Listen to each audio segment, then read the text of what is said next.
We had elders that were not even on the list that showed up already, and this was in the evening. Tonight, vaccine rollout on Manitoba First Nations. That's what the real indication was noticing that there was something wrong. An Algonquin toddler with a life-threatening genetic disorder. We started being providers of medicine. And medicine teachings online with the Creator's Garden.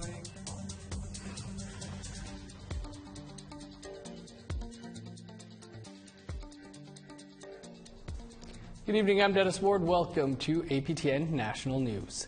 5 First Nations in Manitoba have started vaccinating healthcare workers and elderly community members. Shipments of the Moderna COVID-19 vaccine started going out to communities last week. But as case numbers continue to rise, community leaders must combat misinformation and get members to trust Western medicine. Here's Brittany Hobson with more. Surrounded by healthcare workers and leadership, Mervyn Garrick was the first person to receive the Moderna vaccine in Pimachikamak Cree Nation. The process was documented and posted to social media for members to see. Garrick, who is a band counselor, says he had to get vaccinated so people wouldn't be afraid. I wanted to show people to have trust in the vaccine. And I'm pretty sure a lot of them now have different feelings about it. Garrick was vaccinated moments after the doses arrived in Pimachikamak on January 7th. In October, Chief and Council declared a code red lockdown. The community is still dealing with dozens of cases. Chief David Monia says they were prepared to receive the vaccine. We had our logistics planned out. We had our facilitators ready, our technicians, our medical team. We had our medical fans and drivers and so forth, all ready to go. 199 doses were received for people over the age of 70 and personal care home staff and residents. Monia says 2 elders have chosen not to be vaccinated. Still, others are hesitant. Garrick has this message for those who are worried. Elders have called me, talked to me about the vaccine, and I just told them, it's better you take it. Monius believes Garrick's education and leadership has helped ease minds. We had elders that were not even on the list that showed up already, and this was in the evening. So that was a good sign that people were coming forward because of all the negativity about the vaccine, so they're testing it on us and so forth. That kind of removed all that notion that this is not a good thing. Vaccinations also started in the nearby community of Norway House. Chief Larson Anderson says 3 out of 120 elders have chosen not to take part. There's some news and alarming stories coming out of the media. People, get wind of that and they get concerned about taking the vaccine. So we're trying to assure them that the vaccine is quite safe and that it's meant to help. Larson added those residents are speaking with doctors in the meantime. York Factory First Nation, also in northern Manitoba, started vaccinations on Monday. To the south, Peguis First Nation and Fisher River Cree Nation began administering doses this week. Brittany Hobson, APTN National News, Winnipeg. Getting the Moderna vaccine to the 33 communities across the Northwest Territories takes a lot of care and planning. Charlotte Moore Jacobs takes a look on the government's plan to waste no dose. Inside the foam, there are these vacuum insulated panels.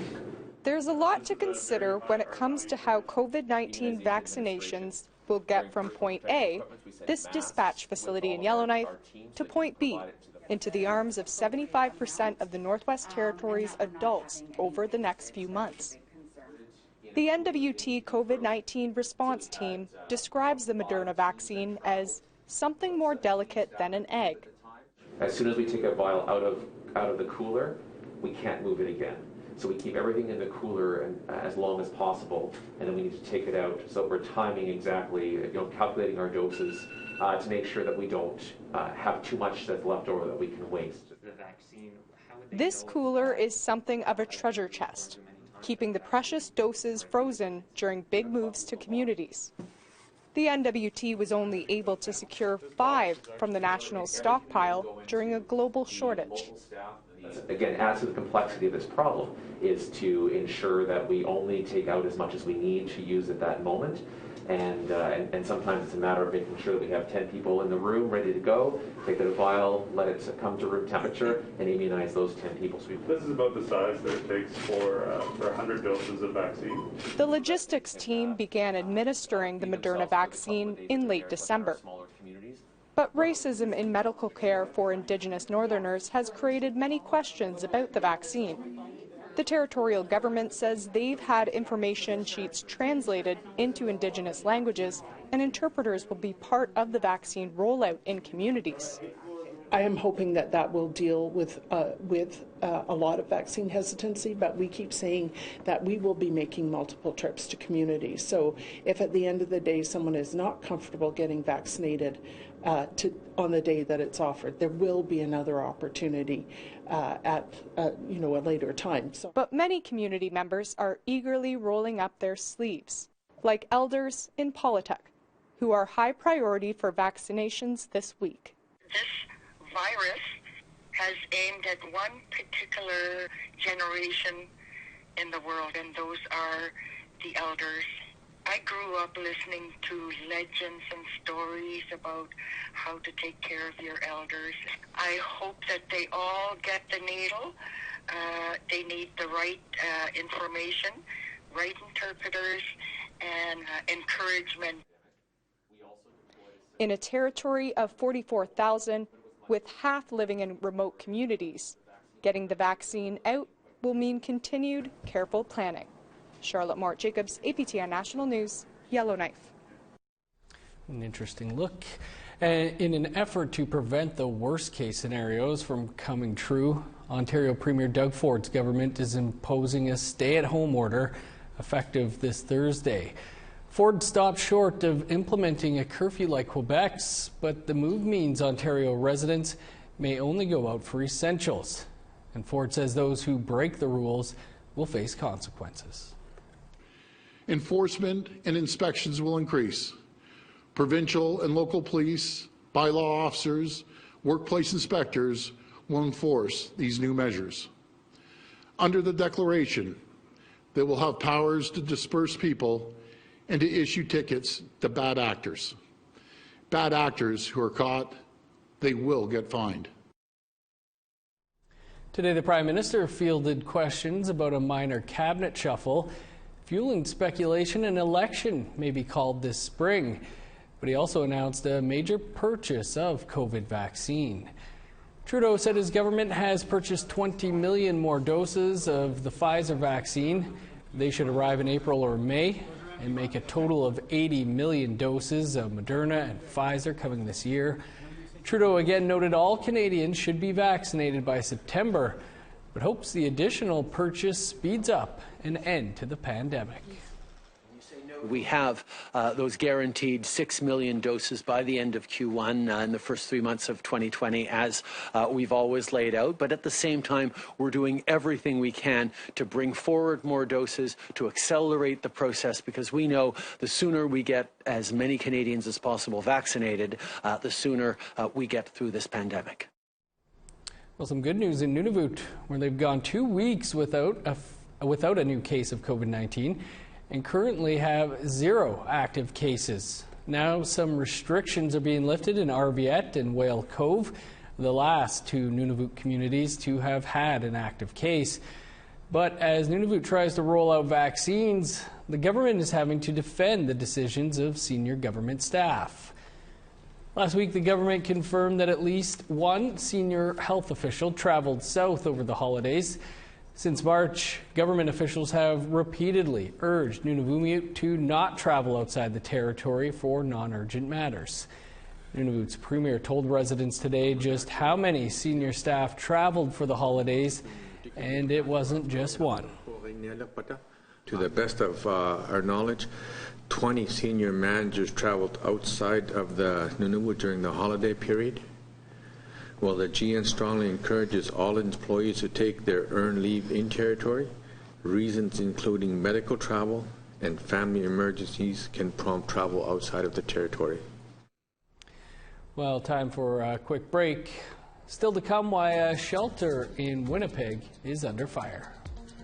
So I didn't want to work for an organization that wasn't committed to reconciliation, and therefore I wanted to use my voice to bring light to these issues.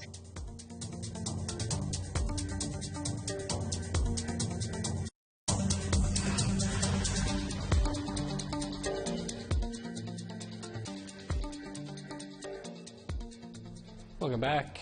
Former staff members of Siloam Mission, which helps the homeless population in Winnipeg, are speaking out against the Christian organization. They say the mission has neglected the spiritual and cultural needs of the Indigenous people they serve. Daryl Stranger has more. A new online group called Not My Siloam has started an online campaign to advocate for change within the Siloam Mission in Winnipeg. Karen Von Reason is the founder of that group. She left the mission on New Year's Day. That Siloam Mission does do good work. We have really great staff and terrific programs that can certainly help people who are experiencing homelessness. Our goal really is to remove people who create barriers to pathways to healing. Siloam Mission is a Christian humanitarian organization that provides shelter, food, and clothing to the city's homeless.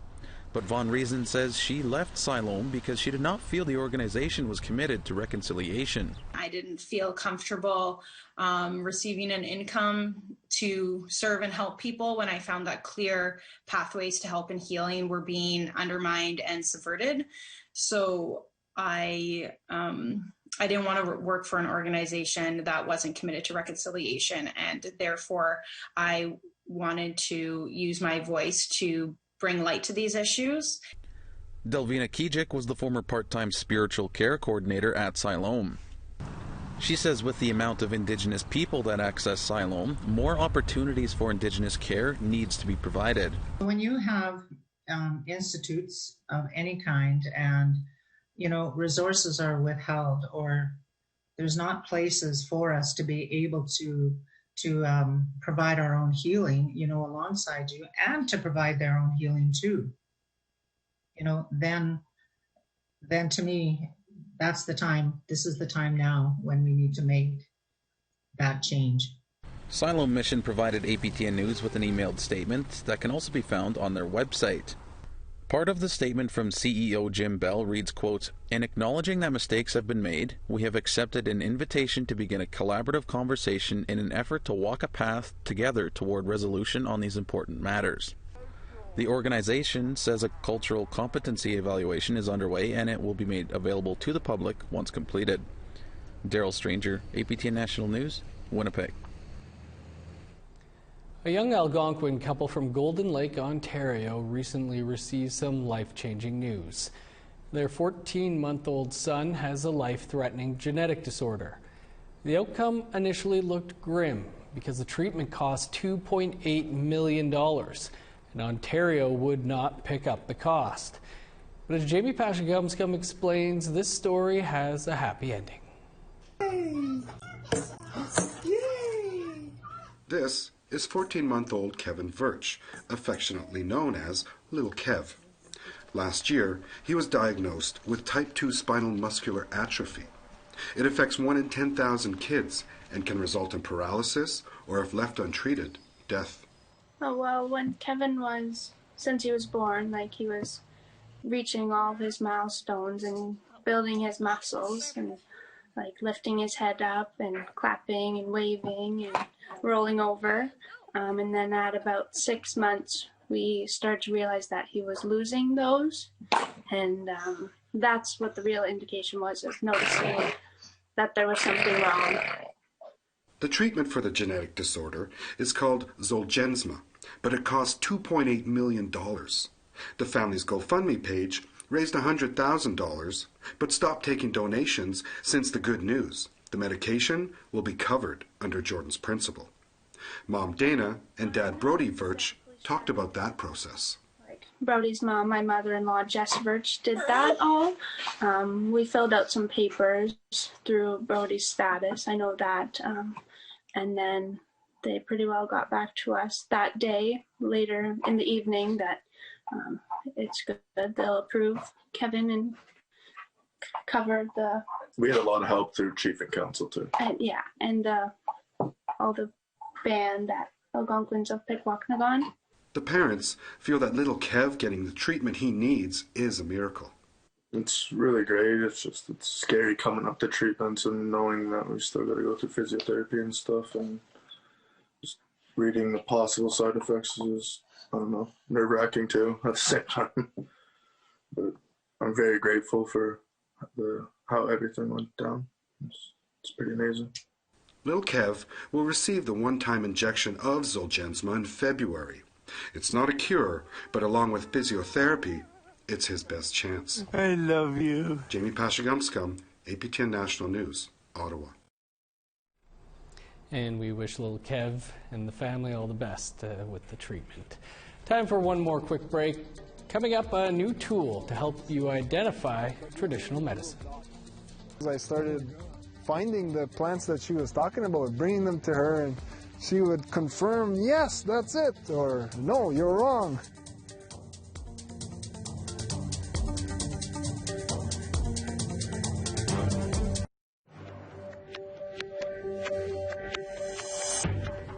Welcome back. Time now to take a peek at our photo of the day. Here's the view from a snowmobile about to head down the trail near Beausejour, Manitoba. Our thanks to Ginger Johnson for sending in that photo. And thanks to all of our viewers who continue to send in photos. You can send us your photo to share@aptn.ca, and your photo might be our next photo of the day. Now let's take a look at tomorrow's weather forecast.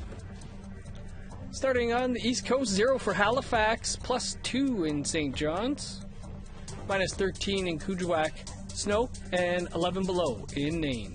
0 with snow for Montreal and Saguenay, -2 in Chibougamau, +3 with snow in Toronto, flurries, and 1 above in Sault Ste. Marie.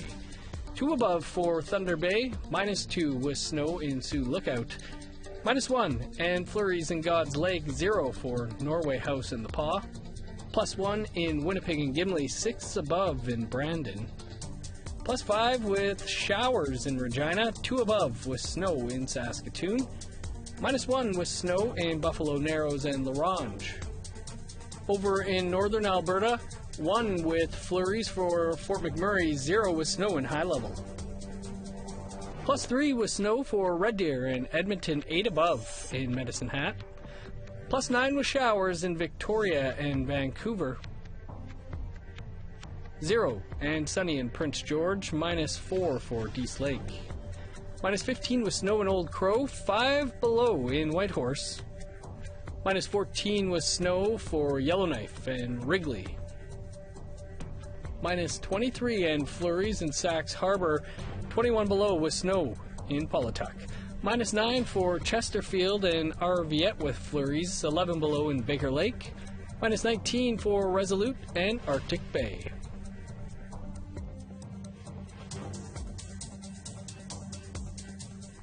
Well, we've all been affected by the global pandemic in one way or another.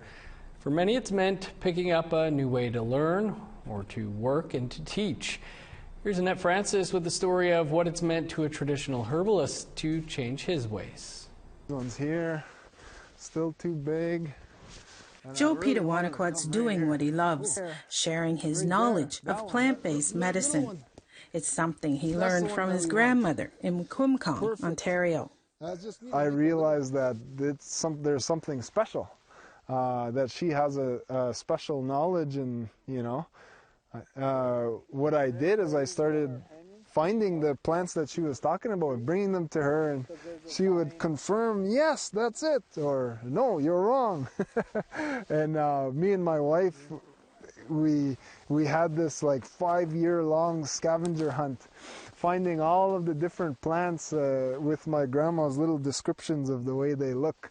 And then, yeah, we started being providers of medicine. Since then, Pitawanakwat travels to communities across Ontario, teaching how to use these medicines. But when the pandemic hit, he had to find a new way to continue his work from home in Peterborough. So he bought a camera, streaming gear, and created a Facebook page called Creators Garden. This is the first time that we're actually going to take a medicine, teach how to find it, harvest it, process it, brew it, and during the live stream, we're going to talk about each one of those plants and what they do. Now Pitawanakwat's days are busier than ever. When he isn't in the woods with his camera, gathering, he's processing or streaming. He says every day is booked. That's why his friend Matt Levesque stepped in to help. It's something Levesque has enjoyed. He says 80% of his time is spent in the woods, gathering and processing the medicines. Just the being able to look at plants and trees and stuff for more than just firewood or scrap material, right? There's so many more that those plants offer, and that they're selling and they're telling it to you. And so just being able to learn that language and speak with the plants and everything is kind of just, and to promote those relationships, right? And due to the high demand, they're working on a new monthly program, which will be streamed for the public. That's why they're in the woods, gathering bark for women's medicine. The interest is so high, and it's the most outrageous amount of females. I only want to do that once a month. So we'll do like women's medicine, we might do a mental health and addictions, or a mental health and addictions session. Smoking cessation is another really common one. But for the winter, I think we could focus on all of the medicines that we could create during the winter months. Because people are going to want to watch the stream and actually get out and do it. Anyone interested in learning more about Pitawanakwat's online programs can find him on Facebook at Creators Garden. And at Francis, APTN National News, Peterborough. Great work, Joe. Award-winning documentary filmmaker Loretta Todd recently released her first feature film. Monkey Beach is based on Eden Robinson's book of the same name and was released in theaters last fall and is now streaming. Todd, who is also a producer of children's programming, is our guest on Face to Face tonight. She describes why creating children's content is important to her. I take my role seriously as a matriarch. I really believe it's important to give back. I really believe that it's important to encourage our children, and our children don't see themselves enough on the screen. So right from the beginning, I felt that's something I needed to do, is for our people to see themselves on screen, and especially our children. And that episode of Face to Face is about 1 minute away. That's all the time we have for your APTN National News for this Tuesday. For news anytime, visit our website, aptnnews.ca. And be sure to tune in tomorrow live at 3 p.m. Eastern Time for In Focus. They'll be discussing the storming of the Capitol building. I'm Dennis Ward. Thanks for tuning in. Have a great night.